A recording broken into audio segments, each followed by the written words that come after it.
ಇದು ಸೌಜನ್ಯ ಅವರ ಪುಟ್ಟ ಮನೆ. ಅವರ ಮನೆ ಎದುರಿಗೆ ಒಂದು ರಕ್ತೇಶ್ವರಿ ದೇವಿಯ ಪುಟ್ಟ ಗುಡಿಯನ್ನು ಕಾಣ್ಬೋದು. ಒಂದು ಸುಂದರ ನಿಸರ್ಗಧಾಮ ಇದು. ಸುತ್ತಲೂ ಕೂಡ ಅವ್ರ ತೋಟ, ಒಂದು ಹಸಿರಿನ ಮಧ್ಯೆ ಬೆಳೆದಂಥ ಹುಡುಗಿ.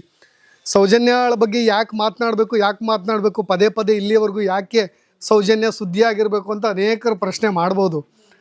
ಸುದ್ದಿಯಾಗಿರಬೇಕು, ಆಕೆ ಯಾವಾಗಲೂ ಕೂಡ ಸುದ್ದಿಯಾಗಿರಬೇಕು ಅಂದರೆ ನಾವು ಮಾತನಾಡ್ತಾ ಇರಬೇಕು. ಇಲ್ಲದಿದ್ದರೆ ಸಮಾಜ ಆ ಮಟ್ಟಿಗಿನ ಬದಲಾವಣೆ ಅಂತೂ ಕಂಡಿಲ್ಲ. ನಾನು ಅದನ್ನು ಕನ್ಫರ್ಮಾಗಿ ಹೇಳ್ಬಿಡ್ತೀನಿ.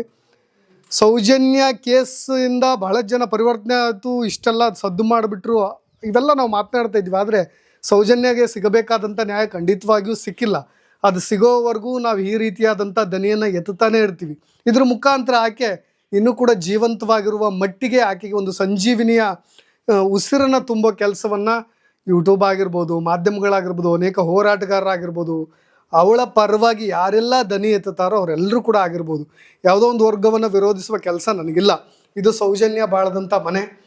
ಆರಂಭದಲ್ಲಿ ನೀವು ಮನೆ ಒಳಗೆ ಎಂಟ್ರಿ ಕೊಟ್ಟ ತಕ್ಷಣ ಒಂದು ಬೋರ್ಡ್ ಕಾಣಿಸುತ್ತೆ ನಿಮಗೆ, ಸೌಜನ್ಯಾಳಿಗೊಂದು ನುಡಿ ನಮನ ಅಂತ.